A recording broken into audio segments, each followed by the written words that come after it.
మల్కాజ్గిరి లోక్సభ ఎన్నికల్లో 3 లక్షలకు పైగా ఓట్ల మెజార్టీతో గెలవబోతున్నామని ఆశాభావం వ్యక్తం చేసిన రాగిడి లక్ష్మారెడ్డి. మల్కాజ్గిరి లోక్సభ ఎన్నికల్లో 3 లక్షలకు పైగా భారీ మెజార్టీతో గెలవబోతున్నామని బీఆర్ఎస్ పార్టీ పార్లమెంట్ అభ్యర్థి రాగిడి లక్ష్మారెడ్డి ధీమా వ్యక్తం చేశారు. మల్కాజ్గిరి అసెంబ్లీ నియోజకవర్గం బీఆర్ఎస్ ముఖ్య నేతలు కార్యకర్తలతో పరిచయ కార్యక్రమాన్ని ఏర్పాటు చేశారు. ఈ కార్యక్రమంలో మల్కాజ్గిరి ఎమ్మెల్యే మర్రి రాజశేఖర్ రెడ్డి, మల్కాజ్గిరి లోక్సభ టీఆర్ఎస్ పార్టీ అభ్యర్థి రాగిడి లక్ష్మారెడ్డి, రావుల అంజయ్య తదితరులు పాల్గొన్నారు. ఈ సందర్భంగా ఎమ్మెల్యే మర్రి రాజశేఖర్ రెడ్డి మాట్లాడుతూ రాగిడి లక్ష్మారెడ్డికి మల్కాజ్గిరి ప్రజలు మద్దతుగా నిలిచి భారీ మెజార్టీతో గెలిపించుకుంటామన్నారు. కాంగ్రెస్ ప్రభుత్వం ఏకపక్షంగా నియంతృత్వంగా వ్యవహరిస్తూ అక్రమ కేసులను పెడుతూ భయభ్రాంతులకు గురి చేస్తుందన్నారు. అధికార పార్టీ నేతలు పేదల ఇళ్లు కొల్లగొడుతూ కబ్జాలకు పాల్పడుతున్నారని ఆరోపించారన్నారు. జాతి నిర్మాణం జరిగేలా టీఆర్ఎస్ పాలన కొనసాగిందని గుర్తు చేశారు. కానీ ఈ ప్రభుత్వం రాజ్యాంగాన్ని అనుసరించకుండా ఎమ్మెల్యేలను అవమానిస్తుందన్నారు. కాంగ్రెస్ 6 గ్యారంటీలకు వారంటీ లేకుండా పోయిందని ఎద్దేవా చేశారు. మినీ ఇండియాగా అందరికీ తెలిసిన మల్కాజ్గిరి లోక్సభకు నన్ను ఎంపీ అభ్యర్థిగా ఎంపిక చేసిన టీఆర్ఎస్ అధినేత కేసీఆర్, కేటీఆర్, హరీష్ రావు, మాజీ మంత్రి మల్లారెడ్డి, పార్లమెంటు పరిధిలోని ఎమ్మెల్యేలు, ఎమ్మెల్సీలకు ప్రత్యేక ధన్యవాదాలు తెలిపారు రాగిడి లక్ష్మారెడ్డి. 10 ఏళ్ల బీఆర్ఎస్ పాలనలో అనేక అభివృద్ధి పనులు చేపట్టారు. ఇంకా చాలా అభివృద్ధి చేయాల్సి ఉంది అన్నారు. మల్కాజ్గిరి అభివృద్ధి లక్ష్యంగా పనిచేస్తామన్నారు. రాష్ట్రంలో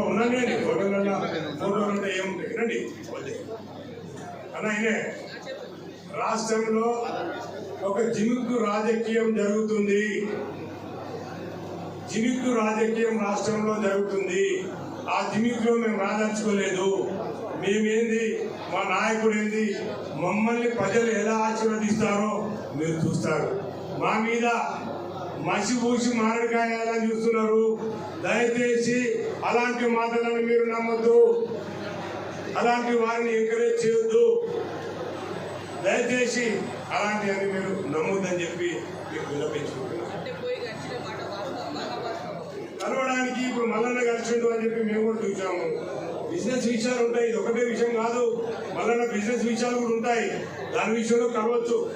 అంతేగాని ఇప్పుడు మల్లన్న కలిసే నిన్నగాక మొన్న నన్ను ఆశీర్వదించి వాళ్ళింటికి పిలిచి, మా శాసనసభ్యులు అందరినీ పిలిచి, మా ఎమ్మెల్సీలు అందరినీ పిలిచి మమ్మల్ని ఎందుకు ఆహ్వానిస్తాడు, మాకు ఎందుకు టిఫిన్ పెడతాడు, వాళ్ళ ఇంట్లో మాతో ఎందుకు, నా బ్లెస్సింగ్ ఎందుకు ఇస్తాడు. ఇవన్నీ కూడా ఒక సిస్టంలో మల్లన్నని అనుకోనివ్వండి, రాజశేఖర్ని అనుకోనివ్వండి, మా ఎమ్మెల్యే అందరిని అనుకోనివ్వండి, ఇవన్నీ ఒక మైండ్ గేమ్ ఆడుతున్నారు. అవన్నీ ఏం లేవు. దయచేసి నా రిక్వెస్ట్ ఒకటే, మిత్రులారా, పత్రికా సోదరులారా, ప్రెస్ సోదరులారా, మీకు ఒకటే నేను స్పెషల్గా వినిపించుకుంటున్నా. గాలి మాటలు, గాలి వ్యవహారం వస్తే మీరు ఎవిడెన్స్ లేకుండా మీరు ఏది కూడా పబ్లిసిటీ చేయకండి. నా గురించి మీకు తెలుసు. 25 సంవత్సరాల నుంచి మీరు కూడా గుర్తుపట్టారు. ఓ నన్ను గుర్తుపట్టావనే, ఓ తమ్ముడు నువ్వు గుర్తుపట్టావన్నాను, ఓ అమ్మ నిన్ను గుర్తుపట్టావా లేదా నన్ను. 25 సంవత్సరాల నుంచి నేను ప్రజాక్షేత్రంలో ఉన్న, ప్రజలతో ఉన్న, ఎన్నో సేవా కార్యక్రమాలు చేసిన స్థానికుడిని. నన్ను ప్రజలు ఆశీర్వదిస్తారు.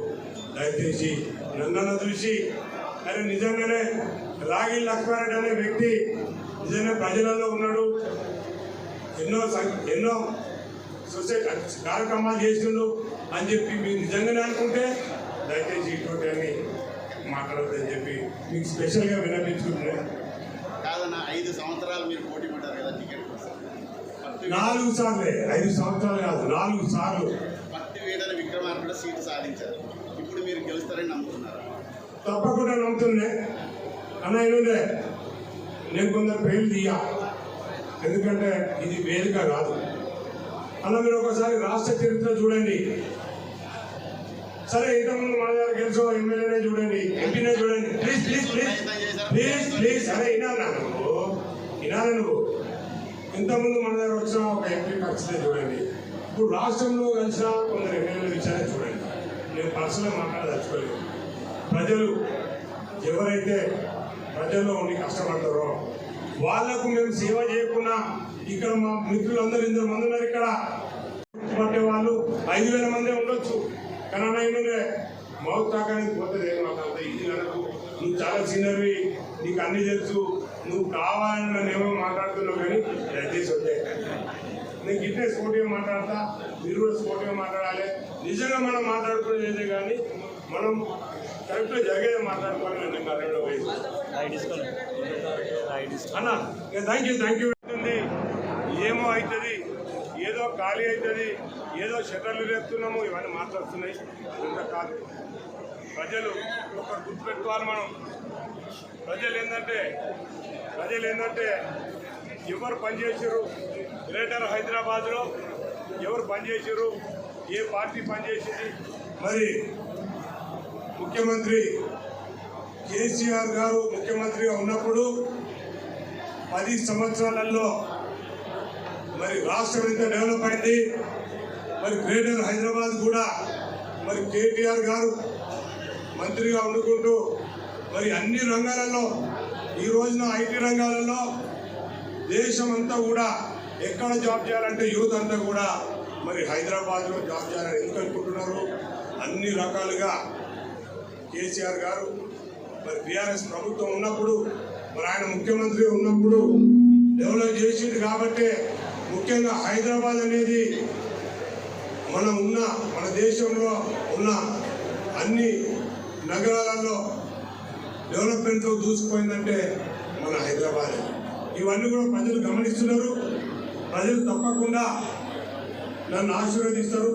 అలాగే మా శాసనసభ్యులందరూ కూడా నన్ను ఆశీర్వదిస్తారు. ఇక్కడ ఉన్న నాయకులందరూ కూడా నన్ను ఆశీర్వదిస్తారు. ప్రజలు కూడా నన్ను ఆశీర్వదిస్తారని చెప్పి నేను ధీమా వ్యక్తం చేస్తాను.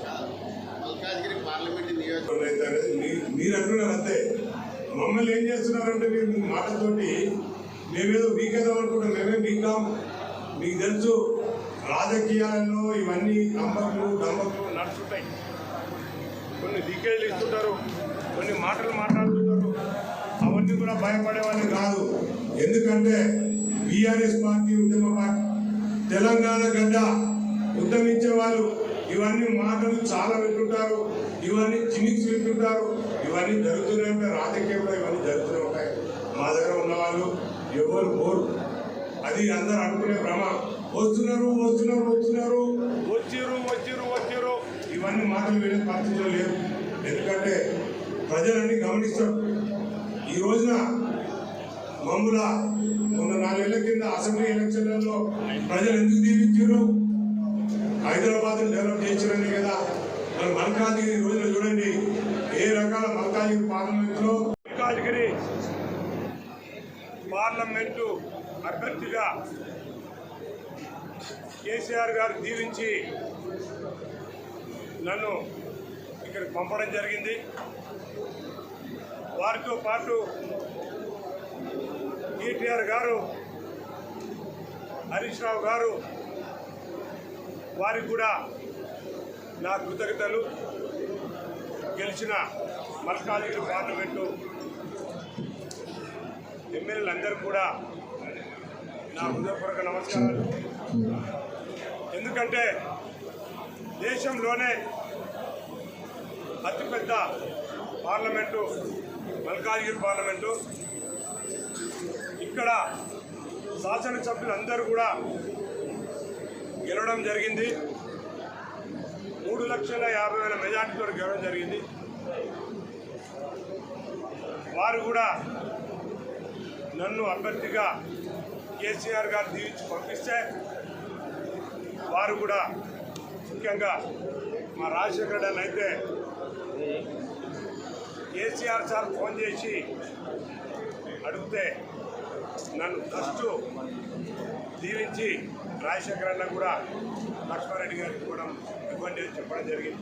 అలాగే ప్రతి ఒక్కరు కూడా ఎమ్మెల్యేలందరూ కూడా నన్ను సపోర్ట్ చేశారు. పార్లమెంట్ ఎలక్షన్లలో మరి మంచి మెజార్టీతోటి కార్యకర్తలు అనుకోండి, కార్పొరేటర్లు అనుకోండి, డివిజన్ ప్రెసిడెంట్ అనుకోండి, ఎక్స్ కార్పొరేటర్లు అనుకోండి, ఉద్యమకారులు అనుకోండి, ప్రతి ఒక్కరు కూడా మరి మా పార్లమెంట్లో చాలామంది నాయకులు పనిచేయడానికి, నన్ను గెలిపించడానికి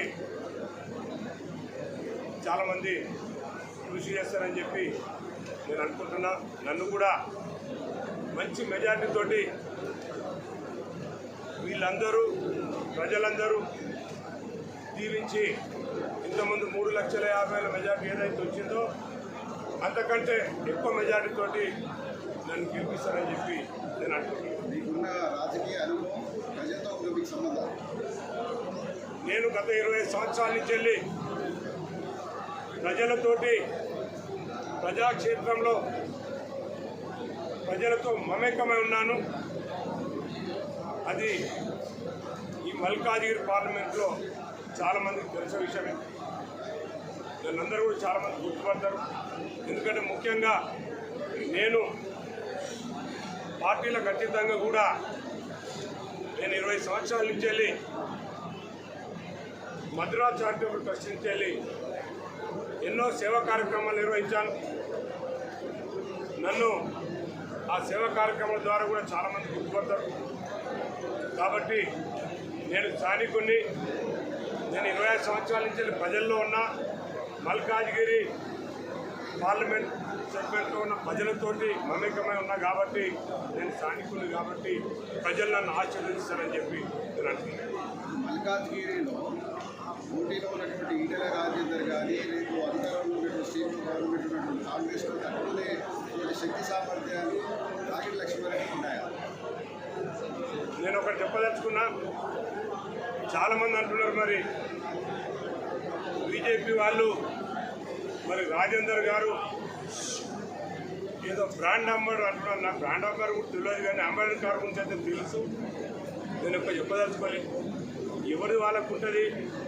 మరి రాజేందర్ గారు హుజురాబాద్లో చేసుకోవాలనే రాజకీయం సరే రాష్ట్రంలో చేసుకుంటే ఏమైనా చేసుకోలేను, కానీ మరి మల్కాజిగిరిలో మరి ప్రజలకు ఏం సేవ చేసిండు, ప్రజలు ఏం అడుగుతాడు. అలాగే ఇంకో విషయానికి వస్తే మరి కాంగ్రెస్ వారి గురించి మీరు ఇప్పుడే చెప్పడం జరిగింది. ప్రజలు ప్రతి ఒక్క విషయాన్ని చాలా క్షుణ్ణంగా పరిశీలిస్తున్నారు. ఓటు అనేది ప్రజలు ఇంతకుముందులా కాదు. వాళ్ళు ప్రతి ఒక్కరు కూడా ఆలోచించుకొని ప్రజలు ఎవరికి వేయాలి. మరి లాస్ట్ టైం కూడా మరి రేవంత్ రెడ్డి గారికి ఓటేసి గెలిపించారు. ఈ పార్లమెంట్లో మరి ఎంపీగా వారిని కూడా గెలిపించారు. మరి ప్రజలకు తెలుసు. ఇవాళ వాళ్ళు ముఖ్యమంత్రి కావచ్చు, కానీ మన పార్లమెంటు విషయానికి వస్తే ప్రతి ఒక్కరు తెలిసే విషయమే. ఏ రోజు కూడా మరి ఎంపీగా ఉన్నప్పుడు రేవంత్ రెడ్డి గారు ఏ కాన్ఫరెన్స్కి వచ్చింది లేదు, ఎవరిని పట్టించుకునేది లేదు, ఎవరిని బలకరించింది లేదు, ఏ పనులు చేసింది లేదు. కాబట్టి నేను ఒకటే మీ ద్వారా విన్నపించుకుంటున్నా. ప్రజలకు తెలుసు. ప్రజలు ఎవరైతే ప్రజాక్షేత్రంలో ఉండి లోకల్గా ఉండి పనిచేస్తారో వాళ్ళని ఆశీర్వదిస్తారని చెప్పి నేను అనుకుంటున్నాను. మల్కాజ్గిరి పార్లమెంట్ ఏరియాలో ఉన్నటువంటి టీఆర్ఎస్ ఎమ్మెల్యేలు కానీ కార్పొరేట్ వాళ్ళే కానీ హైదరాబాద్ లేని వాళ్ళే కానీ ఈ రోజున హైదరాబాద్కి వస్తే ఇది హైదరాబాదేనా లేకపోతే హైదరాబాద్ నగరం కాదు, ఇది వేరే ఏదో కంట్రీ, ఇది దుబాయ్లో ఉన్నామా, ఇంత పెద్ద ఇన్ఫ్రాస్ట్రక్చర్ డెవలప్ అయింది, ఇంత పెద్ద రోడ్లు వచ్చినాయి, ఇంత పెద్ద బిల్డింగ్లు వచ్చాయి అని చెప్పి ఎందుకు అనుకుంటారు. హైదరాబాద్ ప్రజలు ప్రతి ఒక్కరు గుర్తుపడుతున్నారు. మీకు ప్రధాన ఏ పార్టీ మీకు ప్రత్యర్థిగా భావిస్తున్నారు? ఏ పార్టీ మేమనుకుంటాము 3,50,000 ఓట్ల మెజార్టీతో మేము గెలుపొందినప్పుడు మేము ఏ పార్టీని కూడా ప్రధాన పార్టీ అనుకోమని మేము అనుకుంటున్నాం. ఇప్పుడు 4 లక్షల ఓట్లతో గెలుపొందాం అనేది మా ఉద్దేశం. మాకు ఇదే వాతావరణం గతంలో మార్పు వచ్చింది కదా. టీఆర్ఎస్ పార్టీ ఎమ్మెల్యేలు గెలిచారు, ఎంపీ వచ్చాక కాంగ్రెస్ గెలిచింది కదా. అదే పునరావృతం కాదని మీరు ఎలా? ఒకసారి 5 సంవత్సరాల కింద ఉన్న విషయాన్ని మళ్ళీ ఇప్పుడు అదే పునరావృతం అవుతారో ఇంకేదైతే కూడా చాలా తప్పు. ఎందుకంటే ప్రజల అవేర్నెస్ ఏదైతే ఉందో ఈ రోజులలో ప్రజలందరూ కూడా ప్రతి విషయాన్ని గమనిస్తున్నారు. 5 సంవత్సరాల కింద విషయాన్ని పట్టించుకోలేదు ప్రజలందరూ కూడా. ప్రజలు వాళ్ళ ఓటు హక్కు వాళ్ళు వినియోగించుకోవాలంటే ఎవరికి ఓటేయాలి, పరిస్థితులు ఏంది, ఎలాంటి పరిస్థితులు అన్నది చాలా తేడాలు ఉంటాయి. కాబట్టి మనం 5 సంవత్సరాల కింద విషయాన్ని నేనైతే దాన్ని పట్టించదచ్చు. 6 గ్యారెంటీల విషయంలో మిత్రమా, మరి ఎన్ని గ్యారెంటీలు అయినాయి, ఎవరికేమి ఇచ్చారు, ఏ గ్యారెంటీలు ఏమైనాయి, మరి ఆ గ్యారెంటీలు అన్ని కూడా మరి ఏమైనాయి అనేది మరి 100 రోజులు అయింది. 100 రోజులలో వాళ్ళు అన్నారు 100 రోజులలో అన్ని గ్యారెంటీలు ఇస్తాము. 6 గ్యారెంటీలు అయితే ఏవైతే ఉన్నాయో 6 గ్యారెంటీలకు యాడ్ అయితే 420 గ్యారెంటీలు ఉన్నాయి. ఆ గ్యారెంటీలు అన్ని ఇస్తామని చెప్పడం జరిగింది. మరి ప్రజలంతా చూస్తున్నారు. మనం ఇక్కడ వేదిక పైన నోటుకు వచ్చినట్టు మాట్లాడడం కాదు. ఇప్పుడు గ్యారెంటీలు మరి రిలీజ్ చేశారు. మరి గ్యారెంటీలు రిలీజ్ చేసిన దానిలో మీరు అడగండి సోదరా, మీకు హక్కు ఉంది. పత్రికా సోదరులకు, విలేకరులకు, మీ అందరు కూడా, ప్రెస్ సోదరులందరూ కూడా మీకు హక్కు ఉంది. మమ్మల్ని అడగవచ్చు, ప్రజల్లో పోనీ, మీరు ప్రజల్లో అడగండి. మరి 200 యూనిట్లు ఫ్రీకి ఇస్తా అన్నారు. మరి ఎవరికి ఇస్తున్నారు, ఎందరికి ఇచ్చారు, మీరు తెలుసుకోండి సోదరా. మేము చెప్తే ఏమైందంటే ఆపోజిషన్ లో ఉండి ఏదో ఒక మాట అంటారు అనుకుంటారు. ఇంకోటి 500 రూపాయల గ్యాస్ సిలిండర్ ఇస్తా అన్నారు. మరి మొన్ననే స్కీమ్ ఓపెన్ చేశారు. మరి 500 రూపాయల గ్యాస్ సిలిండర్ ఎందరికి ఇస్తున్నారో, ఇంకా ఎలక్షన్లు ఇంకా మరి మే 12 తారీఖు వరకు ఉంది. మరి ఈ రోజులలో గత 10 సంవత్సరాలలో కేసీఆర్ గారు ముఖ్యమంత్రిగా ఉన్నప్పుడు ఒక అర్ధగంట కూడా కరెంట్ పోలేదు. మరి కరెంటు పరిస్థితి కూడా ప్రజలందరూ చూస్తున్నారు. అలాగనే ముఖ్యంగా ఏంటంటే వాటర్ ప్రాబ్లం ఏదైతే ఉందో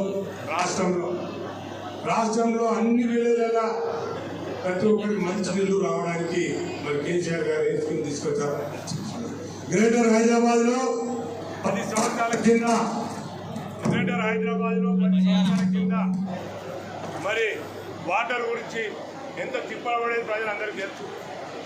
మా అక్క జిల్లాకు అందరూ ఇడున్నారు. మహిళా సోదరులకైతే చాలా మందికి తెలుసు. మరి వాటర్ లేక ఎప్పుడో ఒకసారి ట్యాంక్ వస్తే మరి కలిసిమెలిసి ఉన్నోళ్ళు కూడా రోజుగా అక్క చెల్లెళ్ళగా ఉన్నోళ్ళు కూడా ఇంటి పక్కన రోజులు సుతరికంగా ఉన్నోళ్ళు కూడా వాళ్ళు బిందెలు పెట్టుకొని మరి యుద్ధానికి పోతున్నామనే లేవల్ల వాటర్ గురించి కొట్లాడి వాళ్ళ బిందెలు చుట్టలు పడగొట్టుకొని ఎన్నో కష్టాలు అనుభవించారు. మరి ఈ రోజున అలాంటి పరిస్థితి ఏమైతుంది అనేది గమనించాలి. ఇలా చెప్పుకుంటూ పోతే ఇప్పుడు ఈ రోజున మేము ఫస్ట్ డే కార్యకర్తల మీటింగ్ పెట్టుకున్నప్పుడు ఇవన్నీ మాట్లాడితే బాగుంటుంది. ఇలాంటి మాటలు ఇంకా చాలా ఉంటాయి. ప్రజలు తప్పకుండా కేసీఆర్ గారు మరి ముఖ్యమంత్రిగా ఉన్నప్పుడు మరి ఏదైతే డెవలప్మెంట్ చేసిననేది ఈ రోజున కేసీఆర్ గారిని ప్రతి ఫ్యామిలీ, ప్రతి కుటుంబం తలుచుకుంటుంది. మరి మనం ఏదో అనుకున్నాము, ముఖ్యమంత్రిగా కేసీఆర్ గారు లేరా, మేము నమ్మలేకపోతున్నాం అనే పరిస్థితి ఉంది ఈ రోజున రాష్ట్రంలో. కాబట్టి రాబోయే రోజులలో తప్పకుండా మమ్మల్ని ప్రజలు ఆశీర్వదిస్తారని చెప్పి తెలియదు. అనురాగానికి అమ్మ ఆదర్శం, ఆరోగ్యానికి Sri Sai homeo stores and clinic. అనుభవం, అర్హత, అంకిత భావం కల డాక్టర్లచే చికిత్స. అన్ని రకాల ఆరోగ్య సమస్యలకు నమ్మకమైన ఎంపిక Sri Sai homeo stores and clinic. Diabetes, కీళ్ల నొప్పులు, సయాటికా, వెన్నుముక సమస్యలు, థైరాయిడ్, నిద్రలేమి, మానసిక సమస్యలు, ఋతు సమస్యలు, అన్ని రకాల దీర్ఘకాలిక వ్యాధులకు ప్రత్యేక హోమియో వైద్యం. అందరికీ అందుబాటులో అంతర్జాతీయ హోమియో వైద్యం Shri Sai homeo stores and clinic. మీ ఆరోగ్య సమస్య ఏదైనా ఇప్పుడు పరిష్కారం సాధ్యం. సైడ్ ఎఫెక్ట్ లేని వైద్యంతో సంపూర్ణ ఆరోగ్యం కొరకు సంప్రదించండి Shri Sai homeo clinic and stores, Bhavani Nagar, Ambedkar Nagar road, old Alwal, Secunderabad. సంప్రదించాల్సిన ఫోన్ నంబర్స్ 9000751751 మరియు 9000422525.